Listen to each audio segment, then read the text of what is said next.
morning. So we are back to Danny, champion of the world. We're on chapter 10.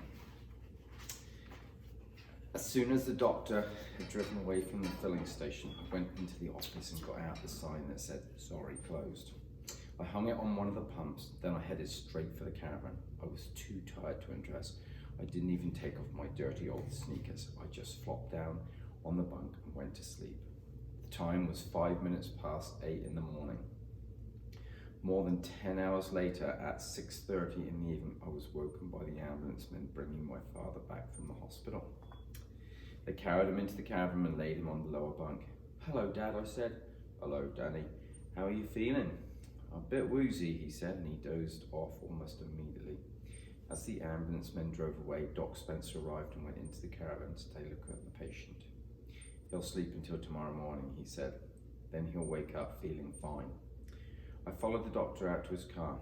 "I'm awfully glad he's home," I said. The doctor opened the car door, but he didn't get in. He looked at me very sternly and said, "When did you last have something to eat, Danny?" "Something to eat?" I said. Well, I had, suddenly I realized how long it had been. I hadn't eaten anything since I had supper with my father the night before. That was nearly 24 hours ago. Doc Spencer reached into his car and came out with something huge and round wrapped in a greaseproof paper. "My wife asked me to give you this," he said. "I think you'll like it. She's a terrific cook." He pushed the package towards me, then he jumped into the car and drove quickly away. I stood there clasping the big round thing tightly in my hands. I watched the doctor's car as it went down the road and disappeared around the curve. And after it had gone, I stood still, right there, watching the empty road.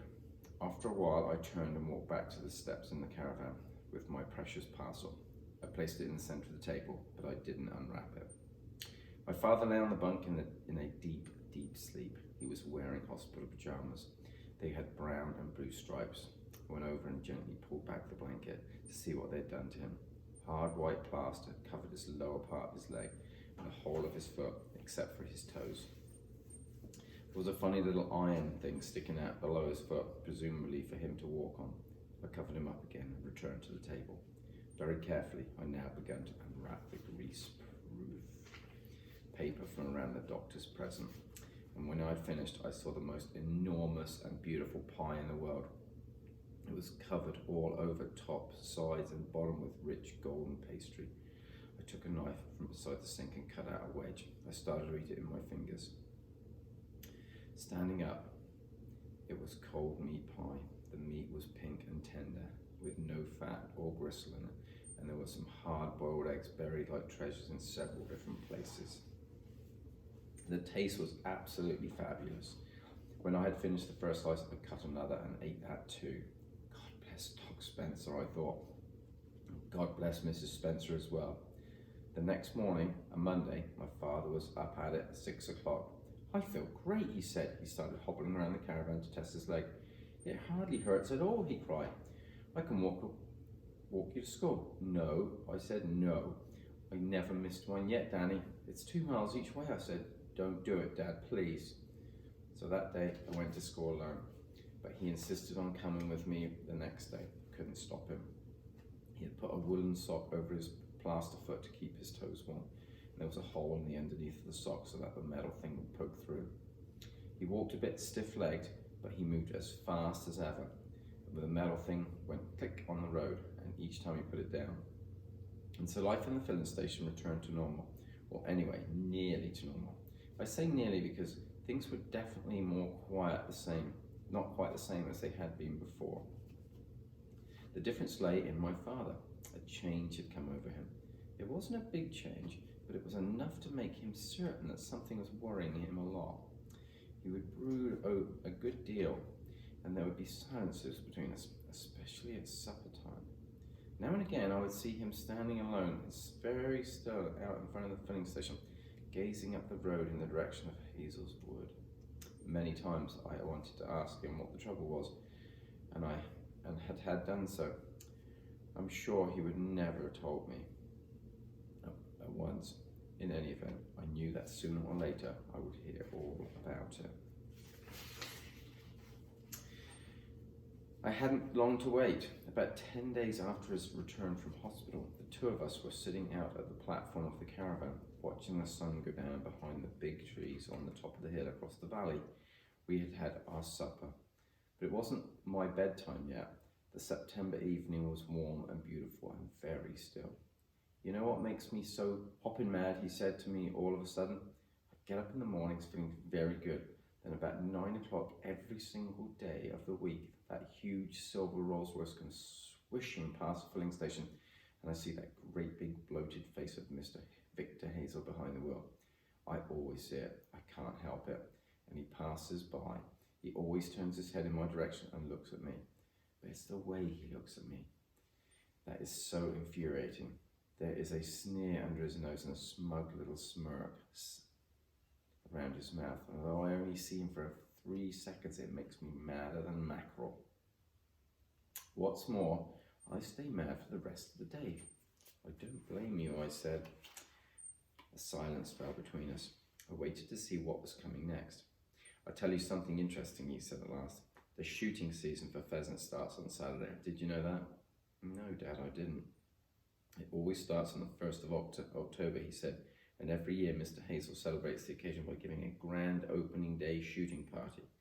I wondered what this had to do with my father being madder than mackerel, but I knew for certain there was to be a connection somewhere. It is a famous event, Danny, that shooting party of Mr. Hazel's. Do lots of people come, I asked.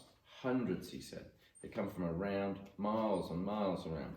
Dukes and lords, barons and baronets, wealthy businessmen, and all the fancy folk in the country. They come with their guns and their dogs and their wives, and all day long their noise of shooting rolls across the valley. But they don't come because they like Mr. Hazel. Secretly, they all despise him. They think he's a nasty piece of work. Then why do they come, Dad? Because it's the best pheasant shoot in the south of England, and that's why they come. But to Mr. Hazel, it's the greatest day of the year, and he is willing to pay almost anything to make it a success. He spends a fortune on those pheasants. Each summer he buys hundreds of young birds from the pheasant farm and then puts them in the woods, where the keepers feed them and guard them and fatten them up, ready for the great day to arrive. Do you know, Danny, that the cost of rearing and keeping one single pheasant up to the time when it's ready to be shot is equal to the price of 100 loaves of bread? It's not true, I swear it, my father said. But to Mr. Hazel, it's worth every penny of it. And do you know why? It makes him feel important. For one day in the year, he becomes a big cheese in a little world, and even the Duke of so-and-so slaps him on the back and tries to remember his first name when he says goodbye. My father reached out a hand and scratched a hard plaster just below his left knee. It itches, he said. The skin itches underneath the plaster, so I scratch it. The plaster, and I pretend I'm scratching the skin. Does that help? No, he said. It doesn't help, but listen, Danny. Yes, Dad? I want to tell you something. He started scratching away again at the plaster on his leg. I waited for him to go on. I want to tell you what I would dearly love to do right now. Here it comes, I thought. Here comes something big and crazy. I could tell something big and crazy was coming simply by watching his face. It's a deadly secret, Danny. He paused and looked carefully around him. And although there was probably not a living person within 2 miles of us at that moment, he now leaned close to me and lowered his voice to a soft whisper. I would like, he whispered, to find a way of poaching so many pheasants from Hazel's Wood that there wouldn't be any left for the opening day of the shoot on October the 1st. Dad, I cried. No, shh, he said, listen. If only I could find a way of knocking off a couple of 100 birds all in one go, then Mr. Hazel's party would be the biggest washout in history. 200, I said. That's impossible. Just imagine, Danny, he went on. What a triumph, what a glorious victory that would be. All the dukes and lords and famous men would arrive in their big cars, and Mr. Hazel would strut around like a peacock, welcome them and saying things like, plenty of birds out there for you this year, Lord, whistle with a wait. And my dear Sir Godfrey, this is a great season for pheasants, a very great season indeed. And out they would all go with their guns under their arms. And they would take up their positions surrounding the famous wood.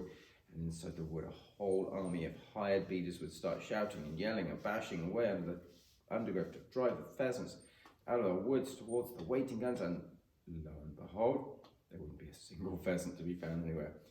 And Mr. Victor Hazel's face would be redder than a boiled beetroot. Now, wouldn't that be the most fantastic, marvellous thing if we could pull it off, Danny? My father had got himself so worked up that he rose to his feet and hobbled down the caravan steps and started pacing back and forth in front of me. Wouldn't it, though, he shouted. Wouldn't it be terrific? Yes, I said. But how, he cried. How could it be done? There's no way, Dad. It's hard enough getting just 2 birds up in those woods, let alone 200. I know that, my father said. It's the keeper that makes it so difficult. How many are? I asked. Keepers 3, and they're always around. Do they stay there all night? No, not through the night, my father said. They go off home as soon as all the pheasants are safely up in the trees roosting. But nobody's ever discovered a way of poaching a roosting pheasant, not even my own dad, who was the greatest expert in the world. It's about your bedtime, he added.